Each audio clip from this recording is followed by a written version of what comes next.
Bismillah. Innal hamdalillah nahmaduhu wa nasta'inuhu wa nastaghfiruh wa na'udzu billahi min shururi anfusina wa min sayyiati a'malina. Man yahdihillahu fala mudilla lahu wa man yudlil fala hadiya lahu. Asyhadu an la ilaha illallah wahdahu la syarika lahu. Asyhadu anna Muhammadan 'abduhu wa rasuluh. Ya ayyuhalladzina amanu ittaqullaha haqqa tuqatih wa la tamutunna illa wa antum muslimun. يا أيها الناس اتقوا ربكم الذي خلقكم من نفس واحدة وخلق منها زوجها وبث منهما رجالا كثيرا ونساء واتقوا الله الذي تساءلون به والأرحام إن الله كان عليكم رقيبا يا أيها الذين آمنوا اتقوا الله وقولوا قولا سديدا يصلح لكم أعمالكم ويغفر لكم ذنوبكم ومن يطع الله ورسوله فقد فاز فوزا عظيما أما بعد فإن أصدق الحديث كتاب الله وخير الهدي هدي محمد صلى الله عليه وسلم وشر الأمور محدثاتها وكل محدثة بدعة وكل بدعة ضلالة وكل ضلالة في النار وكما قال صلى الله عليه وسلم. Sidang hadirin tuan-tuan dan puan-puan sekalian, kita sambung kajian kita. Saya tak pasti kita berhenti bulan berapa itu last 19 bulan 1, 5 bulan yang lalu 5 bulan yang lalu daripada kitab Kutayyib kecil Thalathatul Usul, 3 prinsip-prinsip yang utama karangan Syekh Muhammad bin Abdul Wahhab At-Tamimi rahimahullah. Tuan-tuan dan puan sekalian, kita masih dalam usul yang pertama, al-aslul awwal, prinsip yang pertama, ma'rifatullah, mengenal Allah Azza wa Jal, di mana dalam penjelasan mengenal Allah Azza wa Jal, Syekh Muhammad bin Abdul Wahhab menjelaskan tentang rububiyah. Kemudian beliau menjelaskan tentang al-asma was sifat. Kemudian beliau menjelaskan tentang al-uluhiyah. Al-uluhiyah, di mana kita telah jelaskan pengertian al-uluhiyah, al-asma was sifat, begitu juga ar-rububiyah. Dan Syekh Muhammad bin Abdul Wahhab memberi keutamaan dan fokus kepada penjelasan al-uluhiyah, di mana seperti mana yang telah kita berikan di dalam ta'rifan al-uluhiyah, iaitu apa dia maksud al-uluhiyah? Apa maksud al-uluhiyah? Tauhidullah fil ibadah, mengesahkan Allah Subhanahu wa ta'ala pada ibadat-ibadat yang kita lakukan. Jadi apabila yang diertikan dengan tauhid al-uluhiyah, mengesahkan Allah pada setiap ibadat, Syekh Muhammad bin Abdul Wahhab setelah menyatakan firman Allah, wa man yad'u ma'allahi ilahan akhar la burhana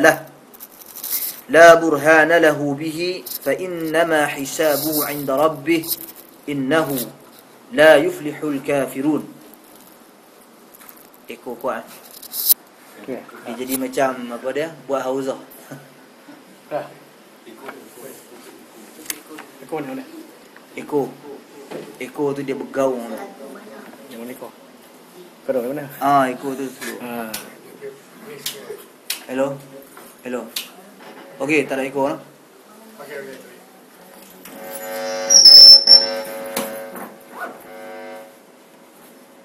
Bismillah. Hello. Bismillah. Okey.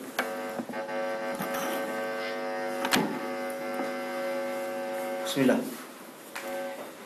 Tuan-tuan dan puan sekalian, maksud firman Allah Subhanahu wa taala yang dinyatakan oleh Syekh Muhammad bin Abdul Wahhab, yaitu dan barang siapa yang menyembah sembahan selain daripada Allah Subhanahu wa taala di sisi Allah, padahal tidak ada satu dalil pun baginya tentang itu, maka benar-benar balasannya ada pada Tuhannya. Sungguh tiada beruntung orang-orang kafir itu. Tuan-tuan dan puan sekalian, jadi bila dia nak jelaskan tentang ibadat, tauhid uluhiyah adalah tauhidul ibadah, maka Syekh Muhammad bin Abdul Wahhab cuba menyenaraikan jenis-jenis ataupun bentuk-bentuk ibadat. Antara yang beliau senaraikan doa, kemudian khauf, takut, raja, tawakkal, khasyah, raghbah, inabah dan sebagainya. Beliau menjelaskan kepada kita ciri-ciri ataupun jenis-jenis tauhid al-ibadah. Bukan beliau bermaksud mengkhususkan jenis-jenis ibadat hanya yang ni saja. Tak, dia tak masukkan yang tu. Dia hanya berikan contoh. Tuan-tuan dan puan sekalian, disebabkan bila disebut perkataan doa, ia membawa erti pengertian yang sangat luas. Seperti mana yang kita jelaskan dalam hadis yang diriwayatkan oleh Imam Tirmizi, ad-du'a huwa al-ibadah. Doa itu adalah ibadat. Jadi setiap perkara ibadat yang kita lakukan sebenarnya adalah doa, kerana kita berharap sesuatu daripada Allah. Kerana kita lakukan perkara tersebut takutkan kepada Allah Subhanahu wa taala. Sebab tu kita buat. Sebab tu kita salat. Sebab tu kita tinggalkan maksiat. Meninggalkan maksiat adalah ibadat. Pada masa yang sama kita meninggalkan maksiat juga kerana mengharapkan keridaan Allah. Mengharapkan pengampunan Allah juga adalah ibadat. Kemudian bila kita beramal, kita bertawakal, serah kepada Allah Subhanahu wa taala.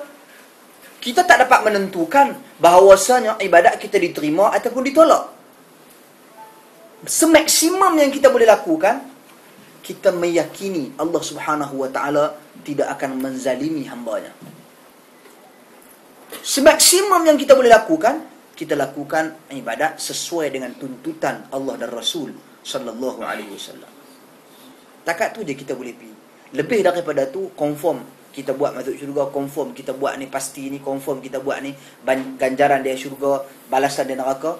Yang tu pembalasan kita tak tahu amalan kita nak diterima ataupun nak ditolak. Sebab tu kalau Nabi sendiri berdoa kepada Allah, Allahumma inni as'aluka ilman nafi'a wa rizqan halalan tayyiba wa du'a mutaqabbala. Dan dalam riwayat yang lain disebut di antara doa Nabi, wa amalan mutaqabbala, amalan ataupun doa yang diterima oleh Allah Subhanahu wa taala. Jadi ini permohonan Nabi sallallahu alaihi wasallam. Kalau Nabi minta agar doa dia dimakbulkan, amalan dia dimakbulkan, apatah lagi kita pada hari ini, tuan-tuan dan puan-puan sekalian. Jadi Syekh Muhammad bin Abdul Wahhab, seperti mana yang telah kita jelas, bahawasanya merupakan prinsip-prinsip metodologi beliau dalam menyusun kitab ini. Beliau memberikan dan menyertakan dalil bagi setiap kenyataan-kenyataan dan perkataan yang beliau utarakan. Jadi dalam membawa jenis-jenis ibadat ini, beliau memberikan dalil bagi setiap kenyataan-kenyataan tersebut. Pertama sekali dia bawa dalil tentang doa. Firman Allah Subhanahu wa taala, "Wa qala rabbukum ud'uni astajib lakum innal ladzina yastakbiruna an ibadati sayadkhuluna jahannama dakhirin." Dan Tuhanmu berfirman, "Berdoalah kamu kepadaku, nescaya aku akan perkenankan bagimu. Sesungguhnya orang-orang yang enggan untuk beribadah kepadaku pasti akan masuk neraka dalam keadaan yang hina dina." Kemudian beliau membawa satu hadis, ad-du'a mukhul ibadah. Doa adalah otak bagi setiap ibadat. Dan dalam riwayat yang lebih asah, yang lebih sahih, Ad-du'a huwa al-ibadah. Doa itu adalah ibadat. Jadi ayat Al-Quran tadi menunjukkan Allah perintah agar kita berdoa kepadanya. Adab-adab dan etika dalam berdoa banyak kita bahaskan. Bila sebut saja doa, ada beberapa perkara yang kita ulas, yang kita perlu jelaskan. Pertama, pengertian doa. Kedua, jenis-jenis bentuk-bentuk doa. Ketiga, adab-adab dalam berdoa. Keempat, bagaimana kita nak pastikan bahawasanya doa kita ni diterima oleh Allah Subhanahu wa taala. Biasanya dibicarakan oleh para ulama bila sebut tentang doa, 4 perkara ni.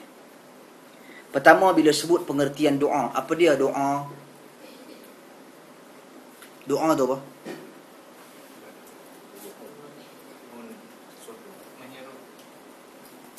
Asal daripada da'a yad'u, iaitu memohon, meminta. Memohon, meminta.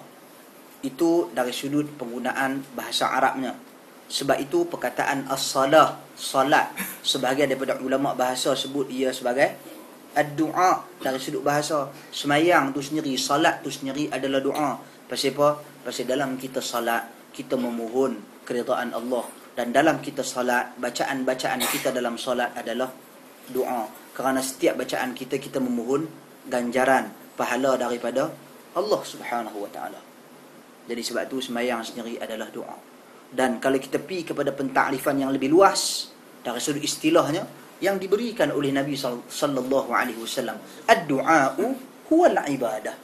Doa itu adalah ibadat. Doa itu adalah ibadat. Sebab itu pergi kita kepada perbincangan yang kedua tentang doa, iaitu jenis-jenis bentuk-bentuk doa. Ada doa berbentuk permohonan, ada doa berbentuk ibadat secara umumnya.